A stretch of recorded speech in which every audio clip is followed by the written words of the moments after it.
The Three Crowns of Ile Ife. Long before modern roads connected cities and airplanes crossed oceans, the ancient kingdom of Ile Ife stood as a beacon of wisdom, culture, and destiny.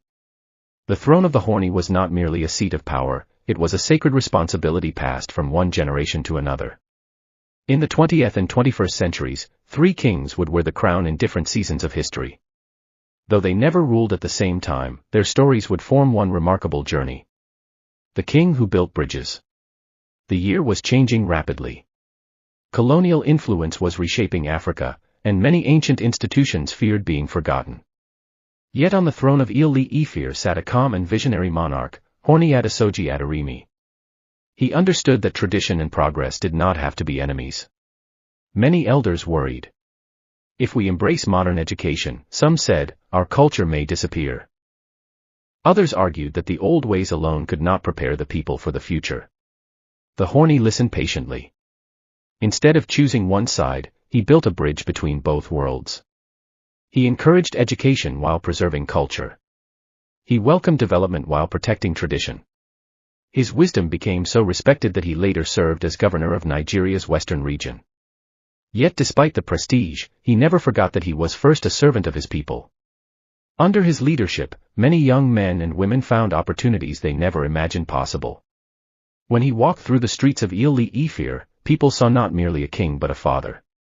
A father who believed that true leadership meant helping others rise. Before his passing, he looked toward the future and whispered to his closest advisors. The kingdom will face new challenges. May those who come after me remember that a crown is not worn for glory but for service. The king who carried Ile Ife to the world. Years passed. Nigeria changed. The world became smaller through technology and travel. Then another king ascended the throne. Oba Okunade Sijuwade. He possessed a unique gift. Wherever he went, people listened. Wherever he traveled, doors opened. He understood that the story of Yoruba civilization deserved to be heard across continents. While many kings focused only on their local territories, Oba Sijuwade thought globally.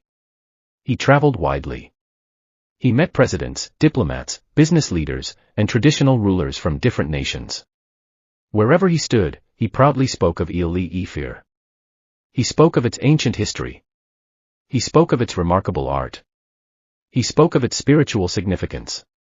Soon, people who had never heard of Ile Ife became curious. Scholars visited. Tourists arrived. Researchers studied its history. The ancient city began receiving renewed international attention. But his mission extended beyond promoting culture. He worked tirelessly to strengthen traditional institutions throughout Nigeria. He believed that kings should serve as guardians of unity and wisdom.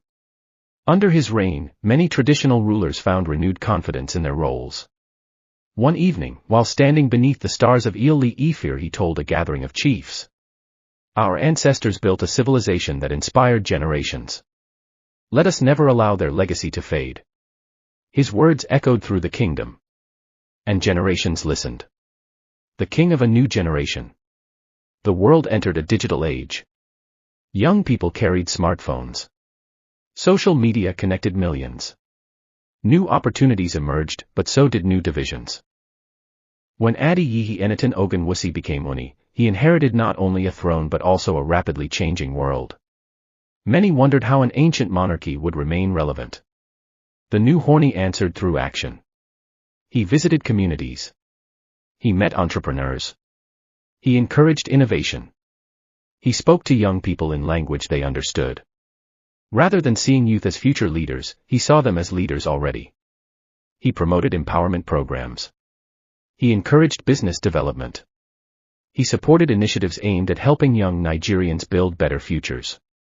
At the same time, he worked tirelessly to promote unity.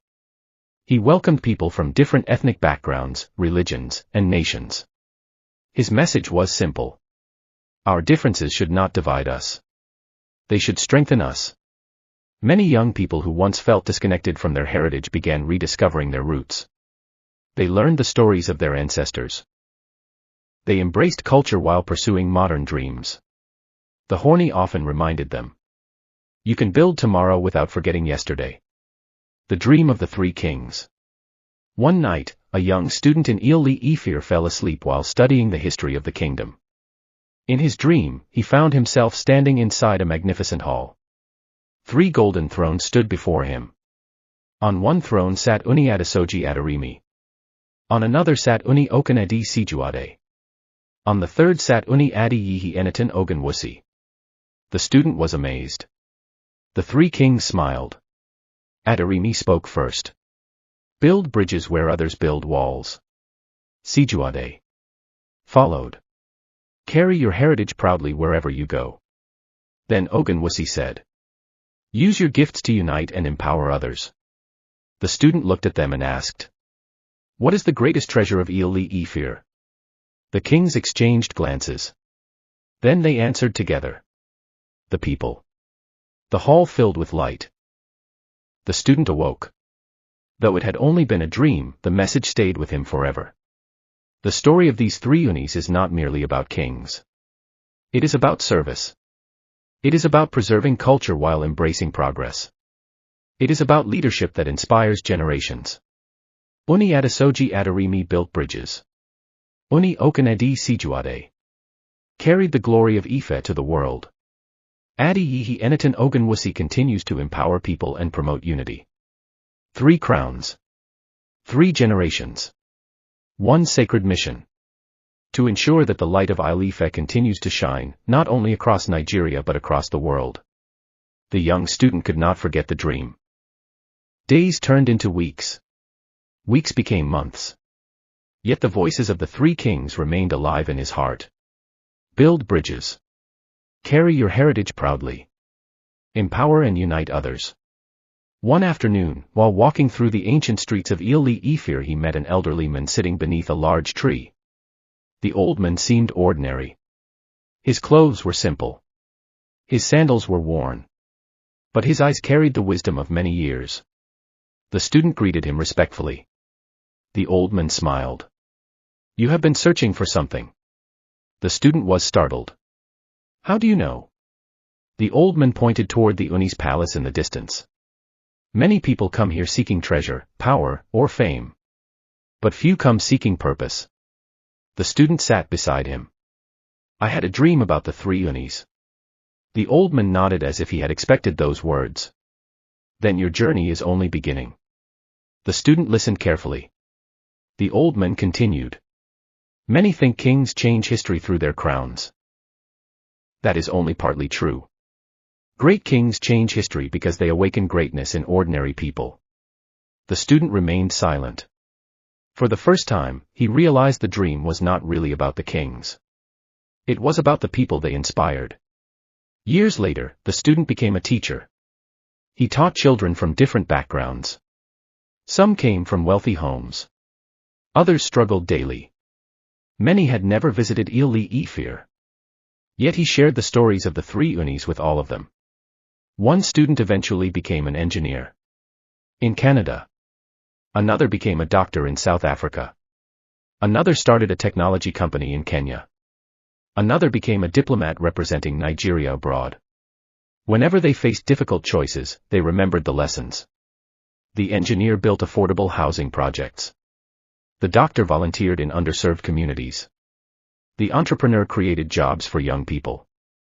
The diplomat worked to strengthen international cooperation. Without realizing it, they were carrying pieces of the 3 kings wherever they went. The seeds had begun to grow. Many years later, a cultural festival was organized in Ile Ife. People arrived from different countries. Visitors came from the United States, Brazil, the United Kingdom, Cuba, South Africa, and many other places connected by Yoruba heritage. Some were scholars. Some were artists. Some were business leaders. Some were students.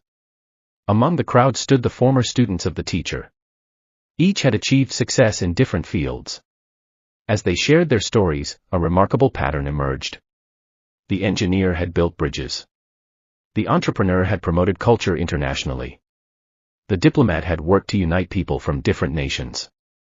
Without planning it, they had each reflected the values of the 3 Oonis.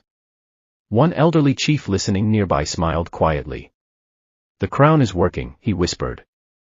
Those around him looked confused. The crown, they asked. He nodded. Not the crown made of beads and gold. The invisible crown. The one passed from heart to heart. Near the end of the festival, a young girl stood outside the palace gate. She watched the celebrations from a distance. She was too shy to enter. A palace attendant noticed her. "Why are you standing alone?" She lowered her head. "I want to learn, but I don't think someone like me belongs among these important people." The attendant smiled. He took her hand and led her inside. There she saw musicians, historians, inventors, artists, and community leaders. She expected to find people very different from herself. Instead, she found ordinary people who had simply chosen to serve others. That evening she heard a speech inspired by the teachings of the three kings. The speaker said, "A person's background does not determine their future. Character does." Those words entered her heart. Years later, that little girl would become one of Nigeria's leading educators, helping thousands of children discover their own potential. And she often told her students, "I learned my greatest lesson outside the gates of Ile Ife." One quiet night, long after the festival had ended, the moon shone over the ancient city. The palace stood peacefully. The streets were calm. The trees swayed gently in the breeze. And if one listened carefully enough, it almost seemed as though voices from different generations were speaking together. The wisdom of Ooni Adesoji Aderemi. The vision of Ooni Okunade Sijuwade. The unity of Adeyeye Enitan Ogunwusi. Their voices blended with the hopes of countless citizens whose lives had been touched by their leadership. The message was simple. A kingdom is not remembered because of its walls. A kingdom is remembered because of the lives it changes. And so the story of the three kings continued. Not in history books. Not only in palaces. Not only in monuments. But in every person who chose to build bridges instead of walls, preserve heritage instead of forgetting it, and unite people instead of dividing them. For as long as such people existed, the lamp of Ile Ife would never go out. The harmattan wind swept gently across Ile Ife. Dust danced through the ancient streets. The palace grounds were quiet. Most people believed the great stories of the past had already been written. But destiny had other plans. Deep inside an old section of the palace, workers were restoring a forgotten storage room that had remained locked for decades. The room had belonged to an elderly palace historian who had passed away many years earlier. Among old books, faded maps, and wooden chests, they discovered a small box wrapped in cloth. Inside lay a letter. The paper had turned yellow with age. The handwriting was careful and elegant. At the top were words that immediately caught everyone's attention. To the people of Ile Ife, to be opened when the time is right. No one knew who had written it. The seal was old. Very old. News of the discovery spread throughout the city. Scholars arrived. Chiefs gathered. Community leaders assembled. The current Ooni Adeyeye Enitan Ogunwusi authorized that the letter be carefully preserved and publicly read. The entire city waited. On the appointed day, thousands gathered. Young and old stood side by side. The letter was opened. A respected historian began to read. The crowd fell silent. The letter said, "Future generations. If you are reading this, then you live in a time beyond my imagination. You may have greater technology than we possessed. You may have larger buildings. You may travel farther than we ever could. But I fear one challenge may still remain. The danger that people forget they belong to one another. No king alone can solve this problem. No government alone can solve it. No institution alone can solve it. Only ordinary people can." The audience listened carefully. The words felt strangely relevant. The historian continued. "The future of Ile Ife will not depend on its wealth. It will depend on whether its people choose cooperation over division. Service over selfishness. Hope over despair." The crowd remained silent long after the reading ended. For several days people discussed the letter. What exactly did it mean? Then the city began noticing something. The writer had been right. Different communities were becoming disconnected. Many young people knew little about their heritage. Some elderly citizens felt forgotten. Local artisans struggled to pass their skills to younger generations. Neighborhoods that once worked together had become isolated. The challenge was not a physical enemy. It was a silent one. A gradual weakening of community. The Ooni called a meeting. Leaders expected him to announce a royal solution. Instead, he surprised everyone. The letter is correct, he said. This challenge cannot be solved from the throne. The room became quiet. If the future belongs to everyone, then everyone must help build it. Weeks later, a citywide initiative began. Teachers volunteered to mentor students. Retired craftsmen opened workshops for young apprentices. Business owners created internships. Farmers shared knowledge with younger generations. Musicians taught traditional songs. Storytellers preserved ancient histories. Volunteers cleaned public spaces. Neighbors helped neighbors. Something extraordinary began to happen. The people realized they were becoming part of the solution. One evening, an elderly woman who had spent decades teaching traditional weaving spoke to a group of children. You know, she said, people often talk about kings and crowns. The children nodded. But there is another crown. What crown? They asked. She smiled. The crown of responsibility. The children looked confused. She continued. Every person who serves others wears it. At that moment, the meaning of the letter became clear. The fourth crown was not made of gold. It was not kept in a palace. It belonged to ordinary people. That same night, the teacher from years earlier had another dream. Once again, he found himself inside the great hall. The three kings sat upon their thrones. Ooni Adesoji Aderemi. Ooni Okunade Sijuwade. Adeyeye Enitan Ogunwusi. But this time there was a fourth throne. Unlike the others, it was empty. The teacher looked at the kings. Who sits there? He asked. The kings smiled. No single person. The teacher was puzzled. The three rulers stood together. Then they spoke with one voice. The fourth crown belongs to every citizen who chooses service over selfishness. Suddenly the empty throne began to glow. The teacher looked closer. Instead of one person, he saw thousands. Farmers. Teachers. Students. Doctors. Market women. Artists. Parents. Children.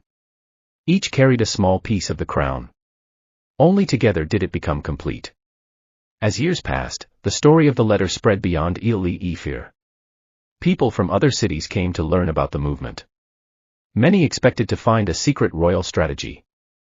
Instead, they found ordinary citizens working together. That became the true miracle.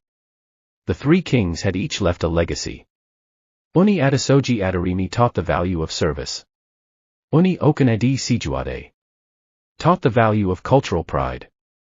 Ooni Adeyeye Enitan Ogunwusi taught the value of unity and empowerment. But the fourth crown taught something even deeper. A kingdom reaches its greatest strength when its people become leaders too. And so the ancient city continued to shine. Not because of its monuments. Not because of its history. But because countless ordinary people decided that the future was their responsibility. And somewhere, beyond the reach of time, the spirits of the three kings smiled. For the crown they had protected was now safely shared among the people.